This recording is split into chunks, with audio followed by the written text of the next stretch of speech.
મારા સાથી કાર્યકર્તાઓ, મારા સમક્ષ બેસેલા બધા દાતાશ્રીઓ, કારોબારીના સભ્યો, વાલીગણ અને વિદ્યાર્થીઓ, આજે બહુ ખુશીની વાત છે કે આપણે જે કાર્યક્રમ કરવા જઈ રહ્યા છીએ એ કાર્યક્રમ બહુ સરસ રીતે અને સમયસર આગળ વધી રહ્યો છે. એક બાબતનો જરા ખુલાસો કરી લઉં કે આપણા મુખ્ય મહેમાન હુસેનભાઈ એડનવાલા અને જહુરભાઈ મિસ્ત્રી એ કદાચ કેટલાકના મનમાં એમ હશે કે મુખ્ય મહેમાન હતા કેમ નહીં આવ્યા. એકચ્યુઅલી એ ગઈકાલે રાત્રે આવી ગયા હતા, પરંતુ સંજોગોવશાત કેટલાક પ્રશ્નો ઊભા થયા અને એના કારણે એમને મને કહ્યું કે બાબુભાઈ અમે આ કાર્યક્રમમાં હાજરી નહીં આપી શકીએ, એટલે પ્લીઝ અમારી ગેરહાજરીને તમે મંજૂર રાખજો અને તમારો કાર્યક્રમ સફળ થાય એ માટે અમે દુઆઓ કરીએ છીએ. અને પછી એમને આપણને પોઝિટિવ રાખી અને આ કાર્યક્રમની સંમતિ આપી છે. એ પછી નાઇટ હોલ અહીંયા રહ્યા અને હમણાં બપોરે જમી અને નીકળી જવાના છે. એટલે એ બાબતનો એક ખુલાસો કરી દો.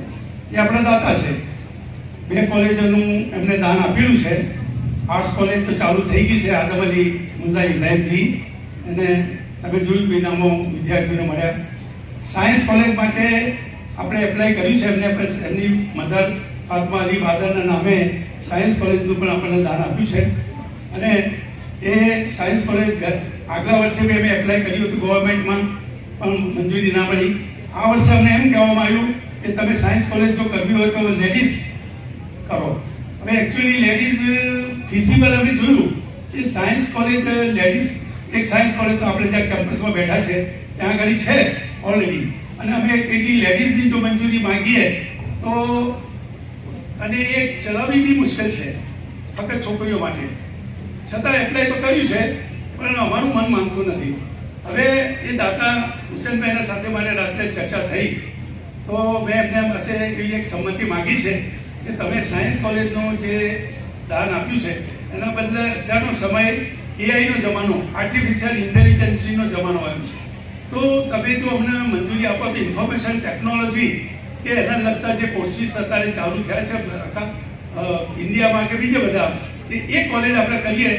એ કોલેજ અત્યારે જેમ BCA બેચલર ઓફ કોમ્પ્યુટર એપ્લિકેશનનું દરેક જગ્યાએ ચલણ ચાલે છે. ચાહે આપણી હવે તો કરિયાણાની દુકાન હોય કે મોટી ફેક્ટરી હોય કે મોટા યુનિટ હોય કે કોઈ બી સંસ્થા, અત્યારે કોમ્પ્યુટરના જમાના આવ્યા છે.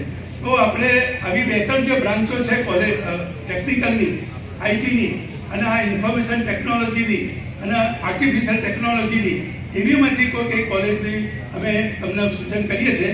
એમને પાર્ટીમાં સંમતિ આપી છે કે હું મારા દીકરાને એમના સાથે ચર્ચા કરી અને તમને 100% હું સાયન્સના બદલે આ એઆઈના કોર્સિસવાળી જે છે એની મંજૂરી આપીશ.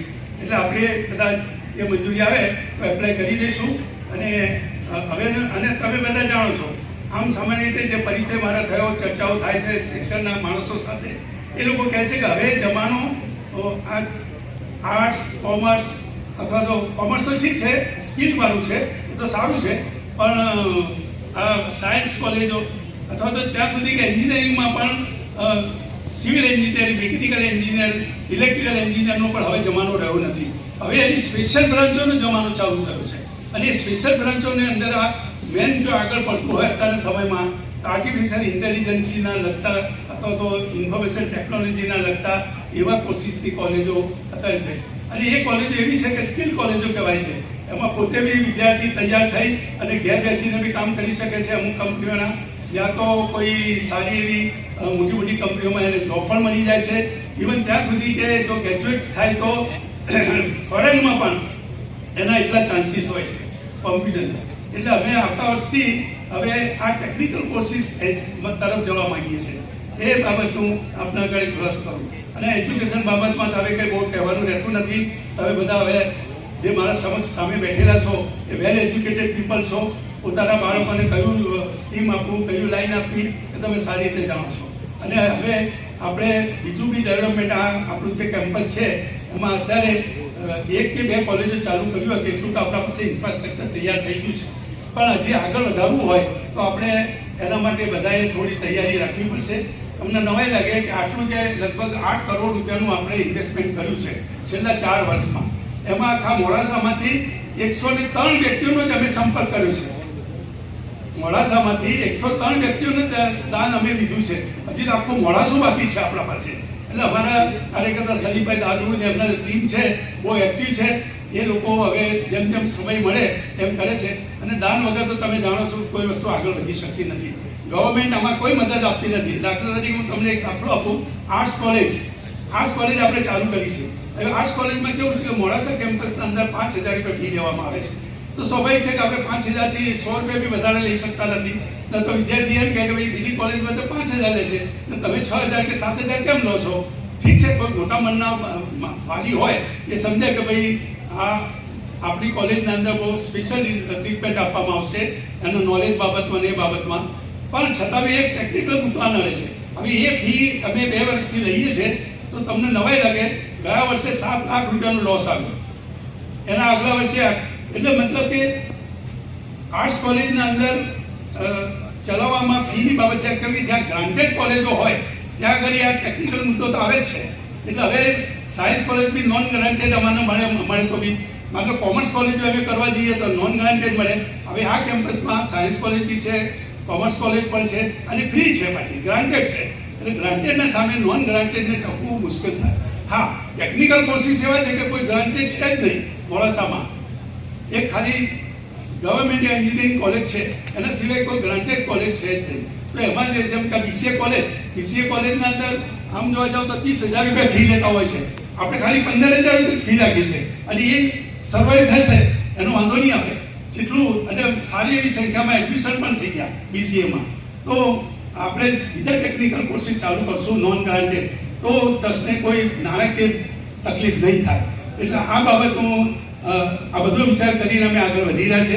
અને અત્યારે જમાનો ટેકનિકલનો થઈ ગયો છે એટલે આગળ જે કોલેજ કરશું એ હવે ટેકનિકલ કોર્સિસ કરશું. એના માટે આપણા પાસે સલાહકાર પણ છે આ બાબતના, અને એ સલાહ આપશે એ પ્રમાણે આપણે આગળ વધીશું. બાકી તો બીજું મારે કંઈ વધારે કહેવાનું નથી. અમે બધાનો સાથ સહકાર મળે છે અને સાથ સહકાર આપતા રહેશો. જેટલું અમારે થાય એટલું અમે કામ કરીએ છીએ.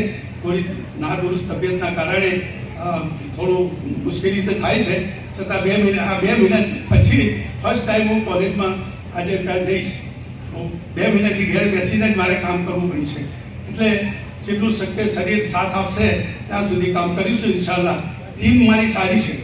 મારી ટીમ એટલી સરસ મજાની ટીમ મને મળી છે કે કદાચ મોડાસામાં કોઈ શૈક્ષણિક સંસ્થામાં કે કોઈ સંસ્થામાં નહીં. કેટલી સરસ મજાની ટીમ. દરેક જેને જે કામ સોંપે છે પોતાનું સમજીને દરેક એ રીતે જ કામ કરે છે, પોતાનું સમજીને. કોઈ અને મેં એમને છૂટ પણ એવી આપી છે કારણ કે મને વિશ્વાસ છે કે 1 રૂપિયો બી ખોટો ખર્ચ નહીં કરે. ચાહે બાંધકામ હોય, પ્રાથમિક હોય, માધ્યમિક હોય, પછી કોલેજોનું હોય, આર્ટ્સ કોલેજ હોય, એ નર્સિંગ કોલેજ હોય કે બીસીએ કોલેજ હોય. બીસીએ કોલેજ તો હવે ચાલુ થશે, પણ ટીમ એટલી સરસ મજાની છે. ઓડિટનું કામકાજ, એકાઉન્ટનું કામકાજ, આ બધા કામો બધા પોતપોતાની રીતે સારી રીતે કરે છે. અને એક વસ્તુ છે, જ્યાં ટીમ હશે ત્યાં આગળ કામ પ્રમુખ કે ચેરમેન કે હોદ્દેદારનો પણ લોડ નહીં આવે અને આરામથી વધી શકશે. એટલે હું એમને પણ અભિનંદન આપું છું. અને હજી તો હું બીજા મિત્રોને ઇન્વાઇટ કરું છું કે ભાઈ તમે આવો અમારા પાસે અને તમે કોઈ જવાબદારી લઈ લો. તો કદાચ એક વિભાગ હોય તેના 2 જણા જવાબદારી લે, એકના માથા આવતો તો 2 લે, એ રીતે આગળ વધીશું. એટલે આ તબક્કે તમે બધા હાજરી આપી છે એ માટે તમારા બધાનો ખૂબ ખૂબ આભાર માનું છું.